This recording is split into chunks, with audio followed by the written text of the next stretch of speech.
Welcome to Confidently Visible, the podcast that helps you move through visibility blocks, including fear, resistance, and overwhelm to share life-changing work with the world and grow your business and attract more beautifully aligned clients that rave about your work.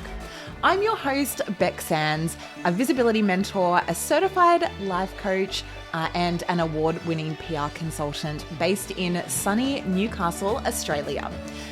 Let me guide you on how to show up as your unique self, to share your incredible work, and to grow your audience with more consistency, ease, and flow. Whether you are a consultant, an entrepreneur, a CEO, a coach, or a creative, this is the space to unlock your uniqueness, to grow your audience, and to make a bigger impact, all while feeling good about being seen. The world needs to hear your message. So let's get started.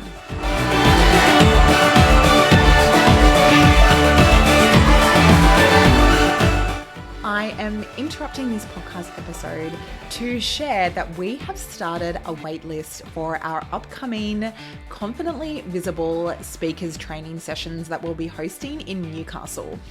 Now, at these sessions, we are going to support you to become confidently visible and to hone and refine your presentation style so that you can become the absolute best speaker that you can be and have so much more fun increasing your visibility and building your personal brand, whether you're in a career or business, and growing your profile to attract more beautifully aligned clients and opportunities. So in the speakers training, we will be helping you to increase your visibility to grow a thriving career or business, show potential clients and employers how good you are at speaking, to share your personal brand and expertise through effective presentation, and to support your journey to become a thought leader in your field. If you would like to find out more about when the next speakers training will be held, make sure that you jump on over to becksands.com/speaker training. That's becksands.com/speaker training to jump on the waitlist, and we'll share more details with you then. Now let's get back to the episode.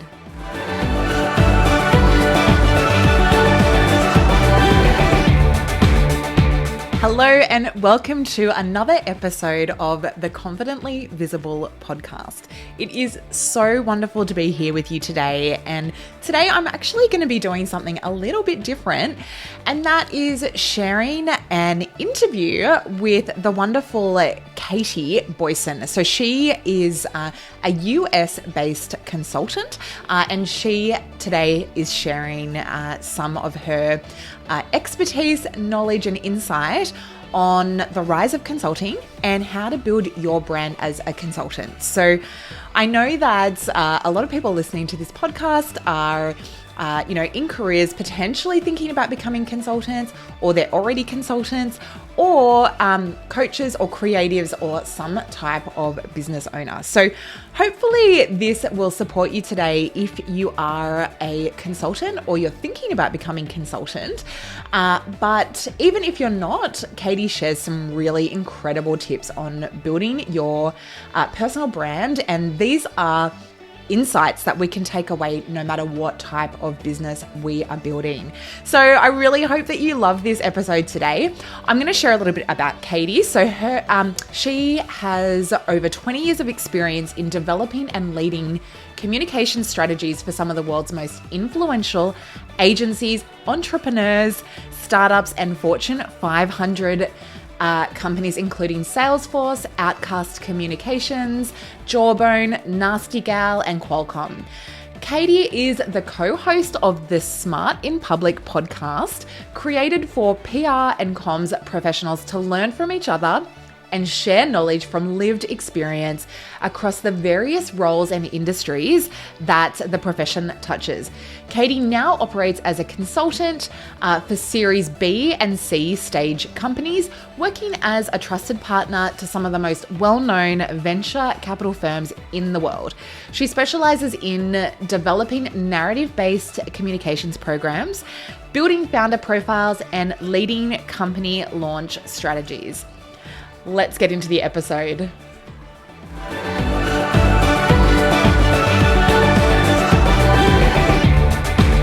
Katie, thank you so much for joining me on the Confidently Visible podcast today. It's so good to have you here.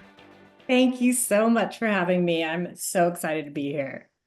Yay. Well, let's dive into it a little bit. Can you just share a little bit about your background and how you got into consulting and what life looks like now? Yeah, so I like to tell people I started consulting by chance and I stayed by choice.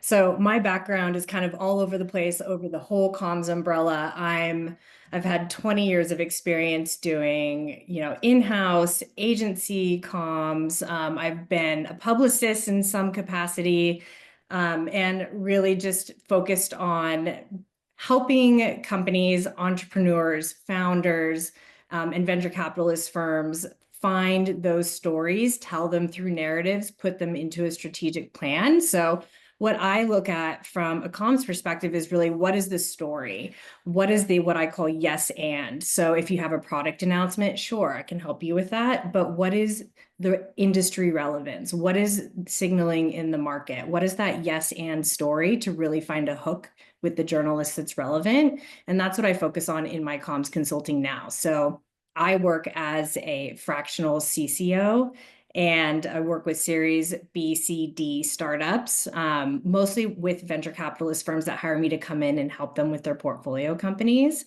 and And build out sorry, their program. sorry to interrupt. CCO, is that Corporate Communications Officer? A chief communications officer. That's a great question, Ah, Beck. Like, a huge issue that we have in our industry. It was so funny. I was just watching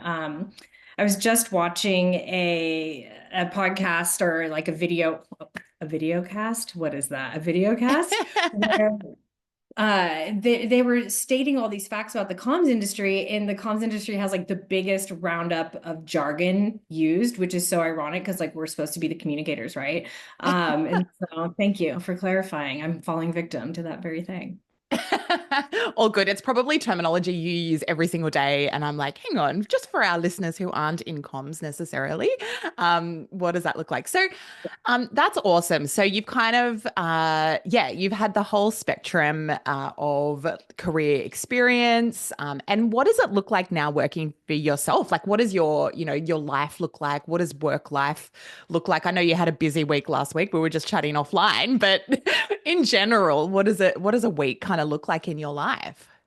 Yeah, well, I'm working across four clients at the moment. And what that really looks like a day in the life of consulting is evolving every single day for me. I think that's one of the Mm. biggest pieces about being a consultant is that you're constantly evolving and experimenting with the services you provide for your clients to make sure that your work is relevant and that they stay relevant to the right audiences, making sure that you're not just doing something to do something, like focusing on media coverage and really like own content is what's going to get you across the line, or your blog if you don't speak the own content language, or like Yeah. your LinkedIn. And so really being flexible with those strategies. So a lot of what my life looks like now is working directly with founders or CEOs for the companies that I represent and understanding like where is your audience, what is the vision, how is that evolving? Hey, did you see this in the market today? Did you see this article? Did you see that this conference happened? Here's the key takeaways. So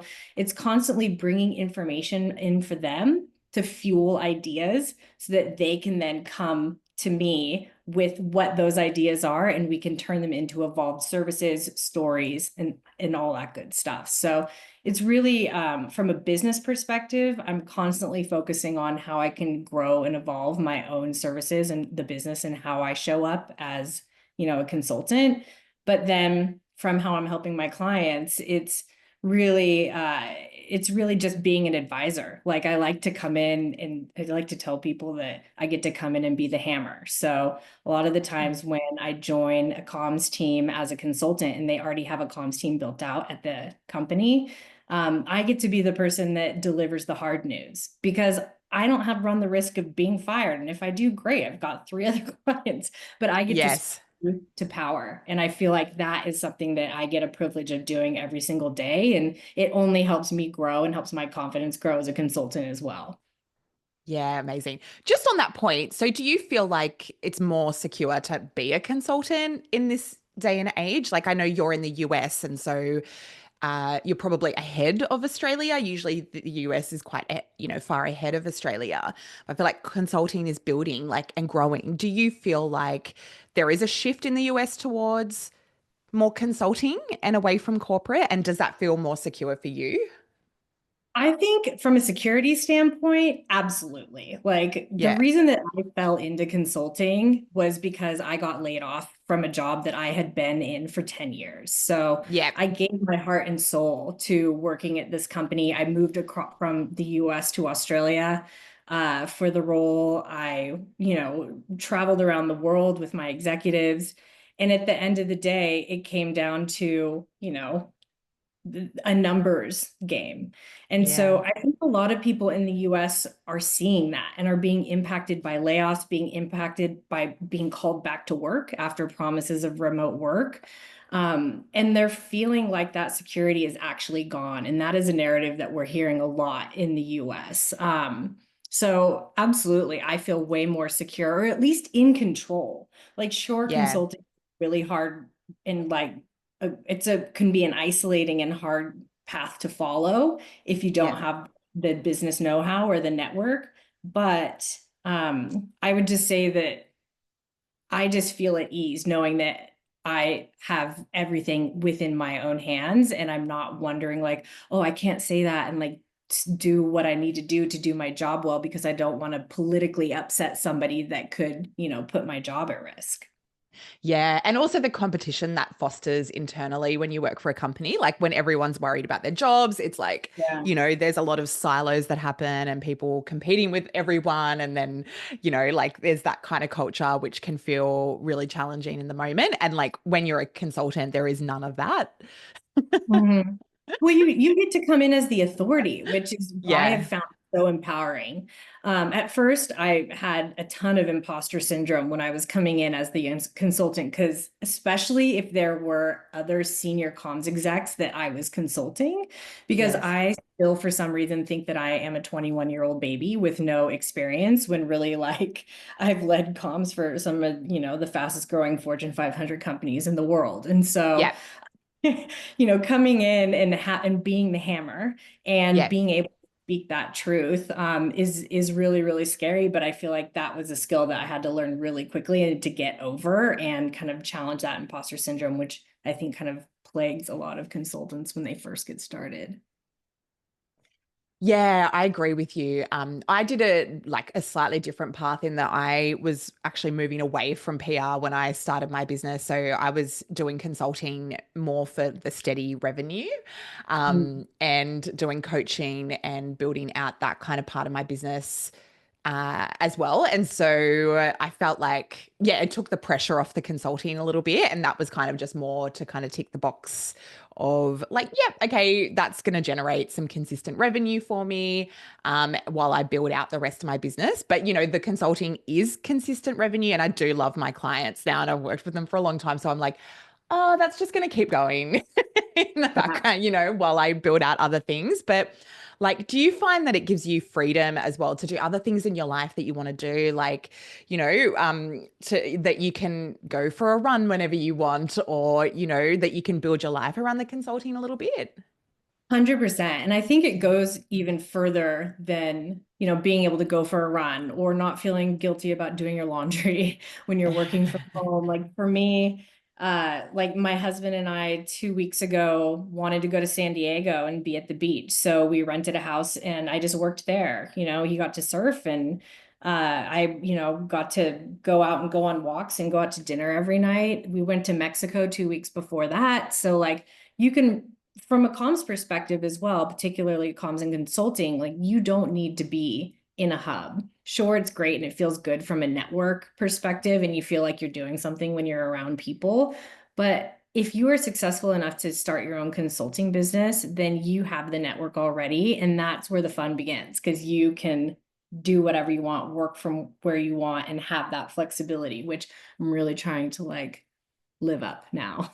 Yeah, it's so good, isn't it? I love the lifestyle, the freedom, being able to work Mm. from anywhere. Like we moved from Sydney to Newcastle a few years ago, and it was just amazing. Like not having to be in Sydney, not having to do the commute, just being able to work from home or yeah, go on holiday and work from holiday. Although I do now try and take holidays off if I can.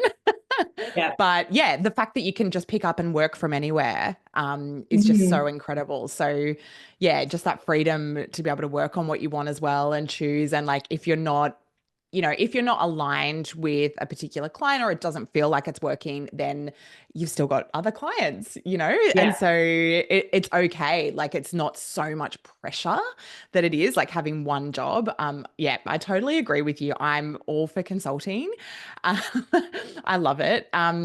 How has personal branding come into it for you? Like, you kind of touched on your network Yeah. and, and leveraging that to grow your business. How do you feel like, is that how you've sort of grown your business or and landed your clients or how has personal brand come into that? It's it's absolutely everything. I mean, there's a Yeah. million silly catchphrases that you can say, like your network is your net worth type of Yeah. language.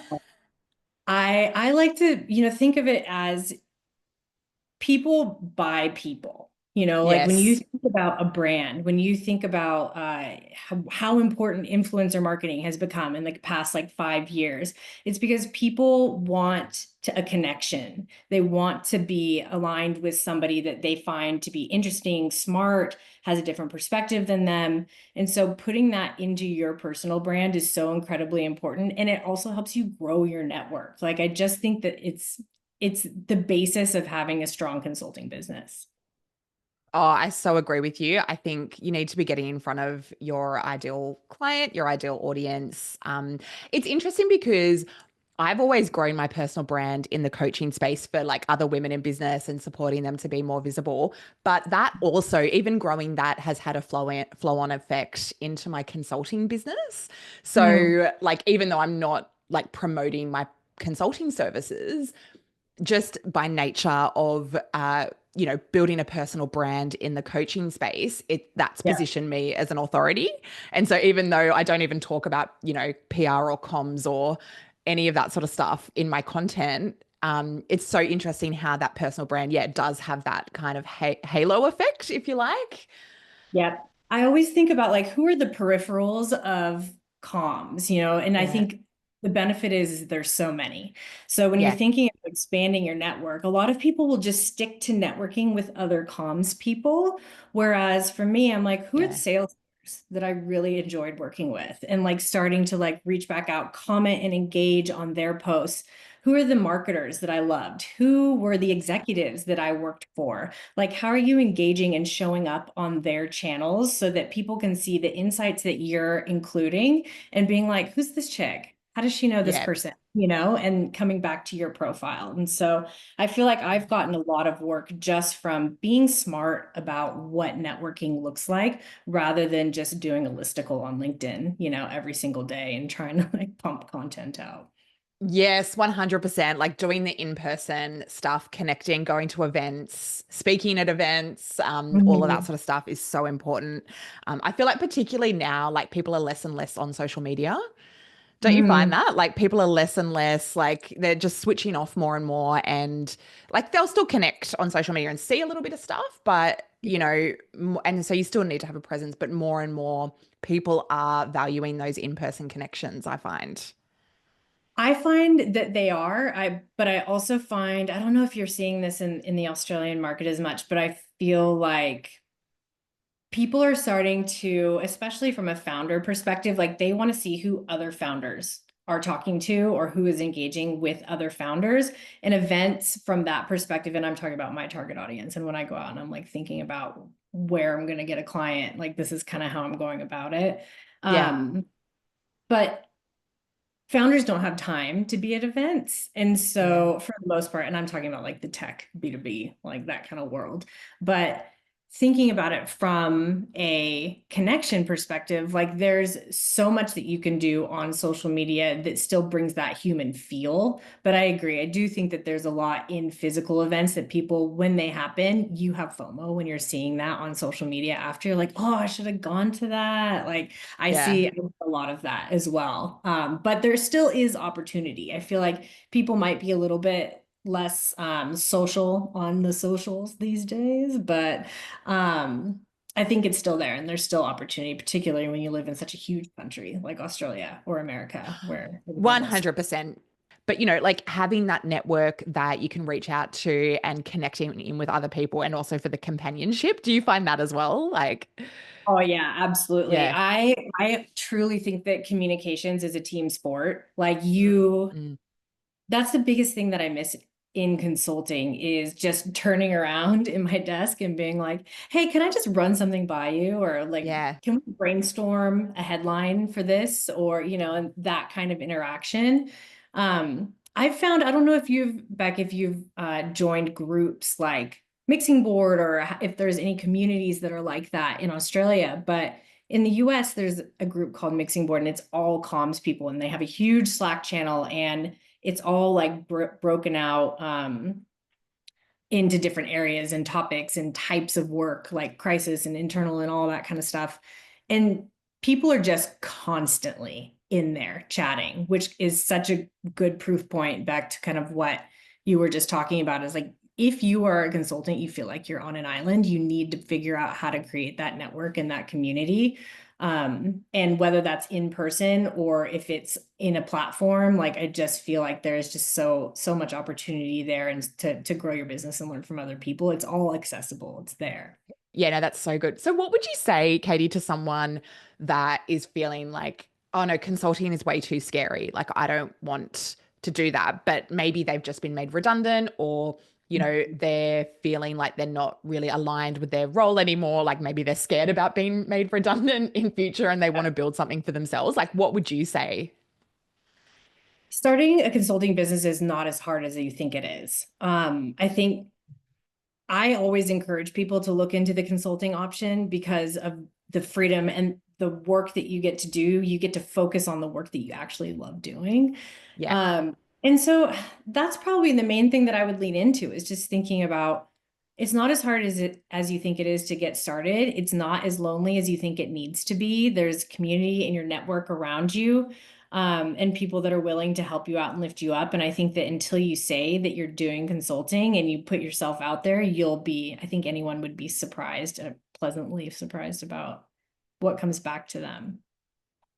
Yes, I love that so much because I feel like it does feel so scary before you take that leap, but then once you do, you're like, oh, actually, like now I'm getting momentum and this is actually, before you know it, you've sort of created something and you're like, oh, how did that happen? It's like I just took the action and maybe you can't see the full picture before you because you haven't done it before, but then once you start taking the action, you start seeing the results, it's so exciting as well. And I think that's like for me, it's almost like the excitement of there's always like anything can happen at any time, any day. Mhm. Whereas like when you're in a career, I feel like how it's like mapped out for the next year. And then this year is probably going to be the same as last year because it's like you're just Yeah. redoing the same campaigns or slightly changed.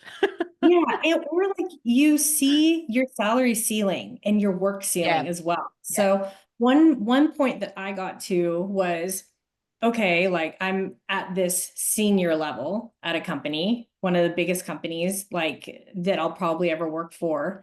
What am I going to do? Just be at this same senior level across every company forever? Like I Yeah. felt like I saw this ceiling that I was about to hit.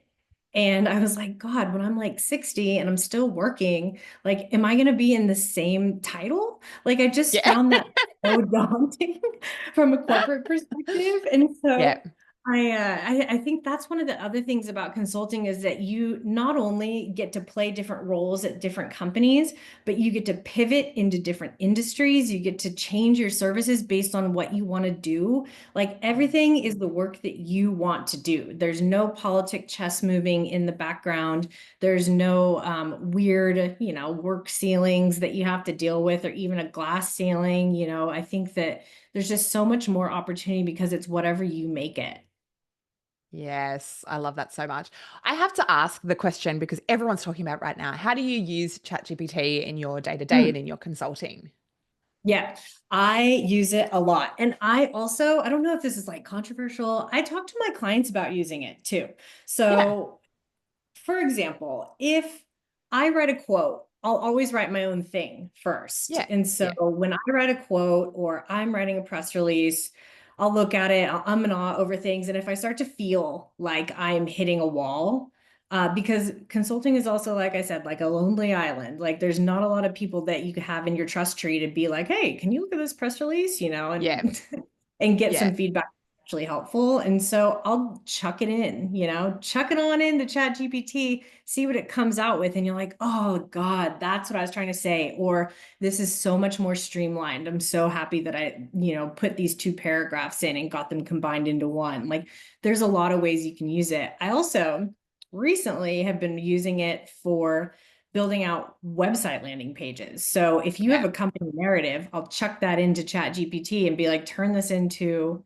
a website landing page. And it gets the ball rolling for you so you can at least see what it puts in and you can chuck it out. But it's better than starting with a blank page. Like there's just a million ways you can use it. I love it.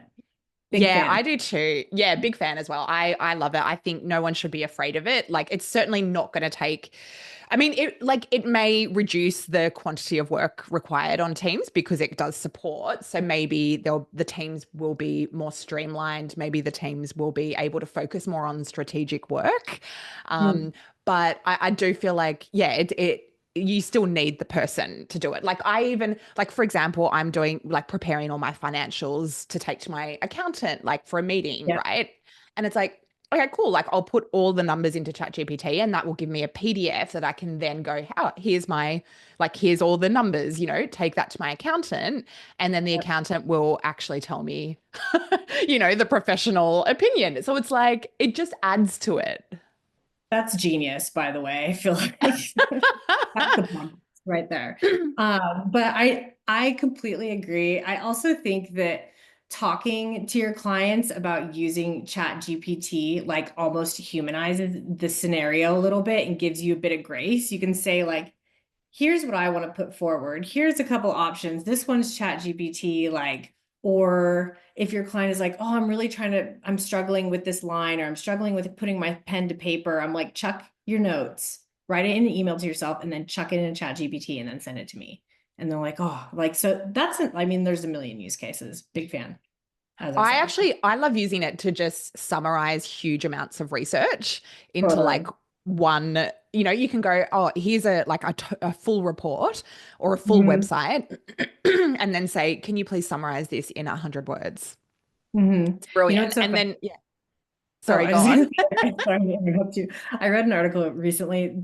Sam Altman from OpenAI was Yeah. asking people to stop saying please and thank you to the LLM because it was like costing them millions of dollars in process. So But when you it's so said please, I was like, friendly. I know. Yeah. I saw that Sorry. article and I was like, it's so friendly. Like the chat GPT is like, it gives you words of, encouragement. And so you're like, thank you, like as if you're not gonna. Thank you. It just did such a great job for you. Exactly. Yeah, love it, love it, love it. Okay. What else? I might just ask one question about the US. So, and then we can start to wrap up because I don't want to take too much of your time. But are there any like opportunities or shifts in the market that you feel like Australian consultants could tap into or learn from? Yeah, I think in the US, like what we're seeing is businesses are definitely more open to taking on consultants. Like, and I think a lot of that has to do with less money, economic macro, uncertainty.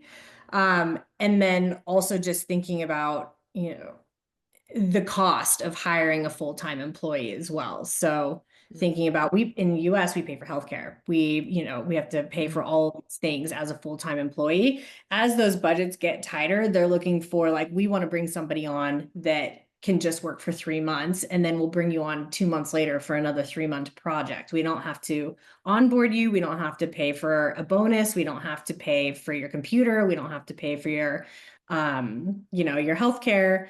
And that flexibility is becoming more and more like attractive to businesses of all sizes, not just startups. And so there's that element. I think from an Australian perspective, and what Australian consultants can be thinking about and tapping into if they're interested in getting into the consulting world, is look at the startup culture.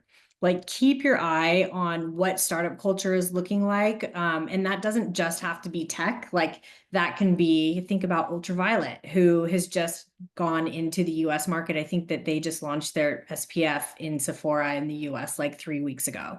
So like, thinking about like, where are the Australian based brands? What are the startups looking like? Who are the interesting founders? What are the venture capitalist firms looking at and reporting on in the news? And keeping an eye on that market. When you see that start to pump, those are the companies under those VC portfolios that you start to go for, and that you start to think about, hey, maybe these people need comms consulting. So that's kind of what I would recommend, is like, keep an eye on that startup culture. Have an ear to the ground on that. Yeah, I love that so much. Thank you so much for sharing. What's one thing that you'd love to leave our listeners with, and especially those wanting to step into consulting and be more visible? One thing back, I would say, Just narrow it down. Mhm, mhm, mhm. I would say, when thinking about your personal brand, focus on your network. That's the most important thing you can do before you even want to start into getting into consulting. Before you even build your business, start building out that network. One thing I know that people really struggle with is putting themselves out there, especially in the comms world, because you're behind the camera, right? So what the tip I would say to get out there into your network is to expand your brand, your personal brand, is to lift others up. So instead of going out there and putting out all of this knowledge and like thinking about, what am I going to post? Just go lift others up and engage on their posts, start to get a feel and a vibe for it. And then from there, you'll start to get more confidence to be able to put yourself out there. So that would be my recommendation for people to go out there. That is such a great tip. Thank you so much for sharing that. I always kind of say, like, as well, like, even if you're at a networking event, have a think about how you can be of service to other people. Like, it's not just how many people can I meet and how many people can I connect with, but it's more like, how can I connect those people with other people that would support them? Like, how can I provide value and connections for other people? So yeah, coming from that kind of spirit of generosity and reciprocity, I feel like that's such a great tip to building your personal brand as well. Thank you so much, Katie, for being on the show. Really, really appreciate your time today. My absolute pleasure. I had a blast.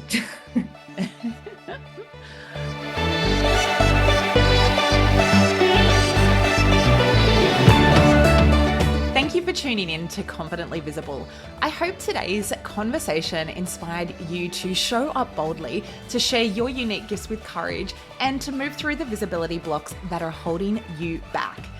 If you loved this episode, make sure that you're subscribed to the podcast, leave a rating and a review, and share it with a friend who needs to hear this.